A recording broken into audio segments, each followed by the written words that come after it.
Share করে দিন, সবাই লাইভটা শেয়ার করে দিন এবং দাবিগুলি বলুন। আপনারা সবাই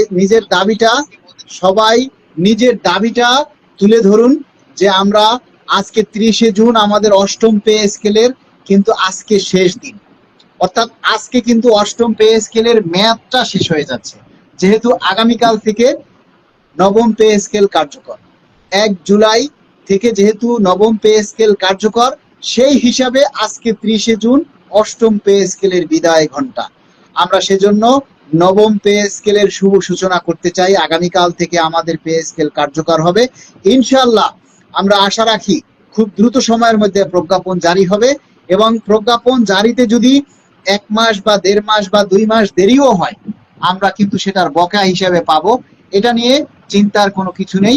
তবে আমাদের দাবি করতে হবে আমরা মূল বেতনটা যেন একবারেই পাই। আমরা সরকারের কাছে বিনীতভাবে অনুরোধ করছি, আমরা মূল বেতনটা একবারেই চাই। মূল বেতনটা শতভাগ মূল বেতন একবারে দেওয়ার জন্য, এবং এই মূল বেতনটা যদি ভেঙে ভেঙে দেয়া হয়, তাহলে আপনার 3টা প্রধান সমস্যা আমরা তুলে ধরেছি। বিভিন্নভাবে আমরা এই 3টা সমস্যার কথা সরকারের উচ্চ মহলে আমরা পৌঁছে দিয়েছি। 3টা সমস্যার কথা হচ্ছে যে, নাম্বার 1, যে আইবাস সিস্টেমটা হচ্ছে সম্পূর্ণ কম্পিউটারাইজড। এই আইবাস প্লাস প্লাসের আগে, অর্থাৎ 2015 সালের পে স্কেলটাও কিন্তু আপনার ম্যানুয়ালি ভাবে হয়েছে।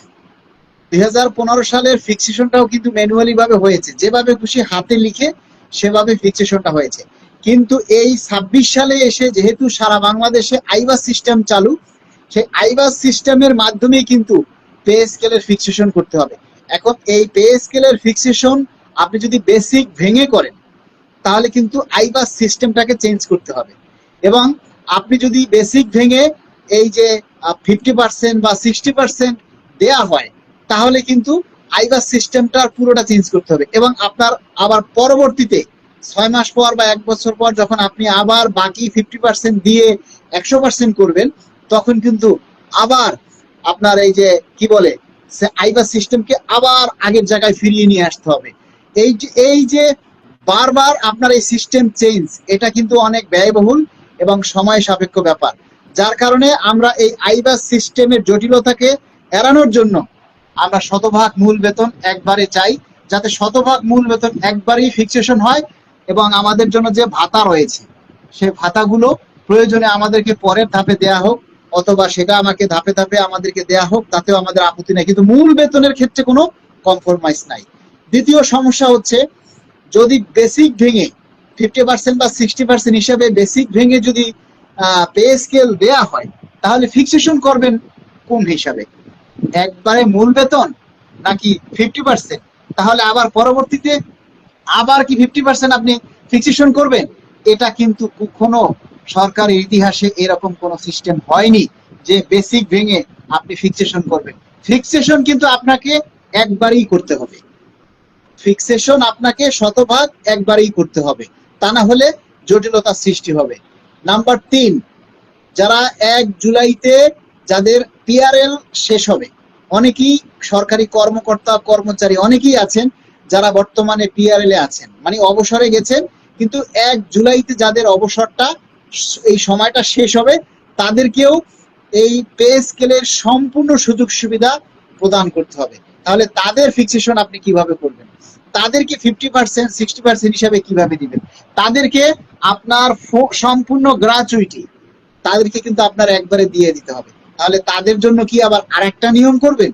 এই 3টা জটিলতা কিন্তু তৈরি হচ্ছে শুধু আইবাস সিস্টেম চালু থাকার কারণে। এই জন্য আমরা সরকারের কাছে, সরকারের উচ্চ পর্যায়ে আমরা বারবার সরকারের কাছে অনুনয় বিনয় এবং অনুরোধ এবং দাবি জানাচ্ছি যে আমরা সকল জটিলতা এড়ানোর জন্য এবং কর্মচারীদের দীর্ঘদিনের প্রত্যাশা, কর্মচারীদের দীর্ঘদিনের দাবি, বর্তমান দ্রব্যমূল্যের সাথে নাকানি চুবানি খেয়ে আমরা আর পারছি না। তাই আমরা সবাই মিলে আমাদের এই শতভাগ মূল বেতন যাতে একবারই বাস্তবায়ন হয়, সেই জন্য আমরা সরকারের কাছে জোর দাবি জানাই। আপনারা এখন যারা 750 মানুষ লাইভে আছে, এই 750 মানুষ আপনারা যদি সবাই এই এই দাবিটা শুধু করেন যে না আমরা মূল বেতনটা একবারে চাই, অন্তত মূল বেতনটা আমরা একবারে চাই, তাহলে এই দাবিটা দেখবেন যে সবাই সরকারের কাছে পৌঁছে যাবে। এমডি জুয়েল রানা লিখেছেন, আপনি কি শুরু করলেন, আর তো এগুলি ভালো লাগে না। আচ্ছা, সঠিক তথ্য দেন, কি সঠিক তথ্য আপনি চান বলেন, শোনার চান? এমডি জুয়েল রানা, আপনি সঠিক তথ্য জোগাড় করে আপনি প্রচার করেন না কেন? আপনারে কেউ বাধা করছেনি? আপনি এখানে এসে কেন করছেন তথ্য, এইসব কথা কেন বলতেছেন? আরো তো মানুষ তথ্য এখানে মানে লিখতেছে দেখতেছে, তারা কি আপনার চাইতে কম জ্ঞানী? তারা কি আপনার চাইতে কম শিক্ষিত? আপনি এই সমস্ত কথা বলতে আসছেন, আপনি কার দালালি করছেন? একটু নিজের পরিচয়টা দিয়ে যান। আমরা কোনো ভুলভাল তথ্য দেই না, আমরা শতভাগ নিশ্চিত হয়েই সেই তথ্যগুলি প্রচার করি, শতভাগ সঠিক তথ্য দেওয়ার জন্য চেষ্টা করি। নইলে সারা দেশে আমাদেরকে মানুষ এতটা সাপোর্ট করতো না। যারা সাপোর্ট করে তারা নিশ্চয়ই ভাত খায়, তারা নিশ্চয়ই গাঁজা খায় না, তারা নিশ্চয়ই বিড়ি খায় না, আপনার মতো মানে হারামের ইনকাম খায় না, তাই না? তাহলে সুতরাং মন্তব্য করার আগে যেখানে দেখবেন যে 100 জন মানুষ পক্ষে কথা বলছে, সেখানে আপনি একা বিপক্ষে কথা বললে মাইর একটাও নামায় পড়বে না, এটা তো আপনাদের বোঝা উচিত, তাই না? সুতরাং কাউকে ব্লেম দেওয়ার আগে নিজের বিবেককে চিন্তা করেন, আপনি কি লম্বাটা ছিঁড়ছেন? হ্যাঁ, আপনি এই কর্মচারীদের জন্য কি উপকার করছেন, এগুলি চিন্তা করবেন। এমপিওভুক্তদের বিষয়ে কিছু বলুন, আমাদের বিষয়ে আপনার কাছে কোনো তথ্য আছে কিনা?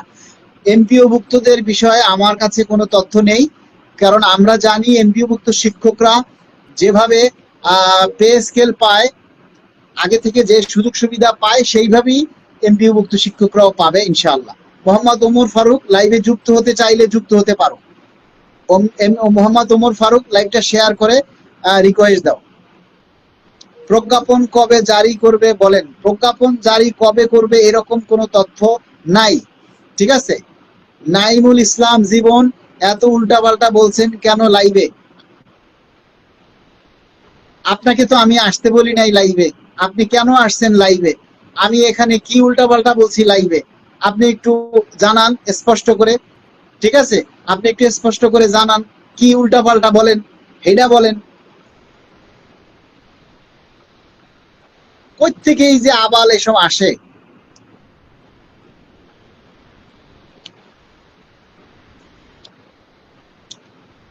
মাধ্যমিক বিদ্যালয়ের চূড়ান্ত সিদ্ধান্ত বলেন। মাধ্যমিক বিদ্যালয় সম্পর্কে আমি জানি না ভাই।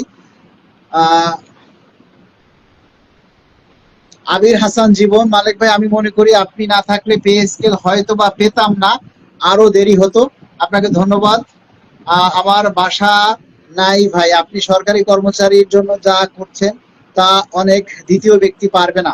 ধন্যবাদ ভাই আবির হাসানকে। সোহেল রানা লিখেছেন, ভাই গেজেট প্রকাশ করতে দেরি হলে আমাদের জুলাই মাসের ইনক্রিমেন্ট কি নতুন বেসিকে নাকি পুরাতন বেসিকে, সেটা আগামীকালকেই বোঝা যাবে সোহেল রানা ভাই। আগামীকাল 1 বা 2 জুলাইয়ের মধ্যে যদি আমাদের ইনক্রিমেন্টের সফটওয়্যার চালু হয়, তাহলে পুরান বেসিকে ইনক্রিমেন্ট হয়ে যাবে এবং আপনারা সবাই পুরান বেসিকে ইনক্রিমেন্ট লাগাইয়ে ফেলবেন। এতে সুবিধা হবে, এই ইনক্রিমেন্টটা আপনার সার্ভিস বেনিফিট হিসেবে ফিক্সেশনে যুক্ত হয়ে যাবে।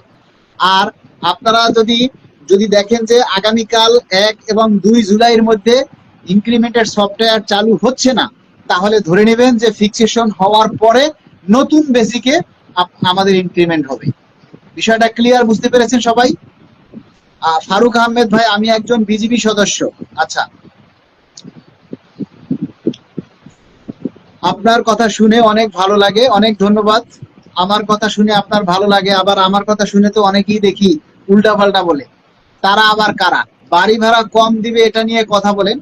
বাড়ি ভাড়া কম দিবে না বেশি দিবে এগুলি ভুয়া কথা।